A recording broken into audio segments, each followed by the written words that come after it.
ಸಂಬಳ ಆಗಿಲ್ಲ ಅನ್ನೋ ಕಾರಣಕ್ಕಾಗಿ ಲೈಬ್ರರಿಯನ್ ಒಬ್ಬರು ಆತ್ಮಹತ್ಯೆಗೆ ಶರಣಾಗಿರುವಂತಹ ಘಟನೆ ಕಲಬುರಗಿ ಜಿಲ್ಲೆಯಲ್ಲಿ ನಡೆದಿದೆ.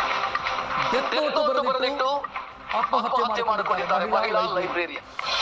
ಗ್ರಾಮ ಪಂಚಾಯತ್ ಅರಿವು ಕೇಂದ್ರದಲ್ಲಿ ಆತ್ಮಹತ್ಯೆಗೆ ಶರಣಾಗಿದ್ದಾರೆ. ಮಳಖೇಡ ಗ್ರಾಮ ಪಂಚಾಯತ್ ಸರ್ಕಾರಿ ಅರಿವು ಕೇಂದ್ರದಲ್ಲಿ ನಡೆದ ಘಟನೆ ಇದು. ಅರಿವು ಕೇಂದ್ರದಲ್ಲಿ ಫ್ಯಾನ್ಗೆ ನೇಣು ಬಿಗಿದು ಆತ್ಮಹತ್ಯೆಗೆ ಶರಣಾಗಿದ್ದಾರೆ. ಭಾಗ್ಯವತಿ ಅಗ್ಗಿಮಠ ಆತ್ಮಹತ್ಯೆಗೆ ಶರಣಾಗಿರುವಂತದ್ದು ದೈವಿ.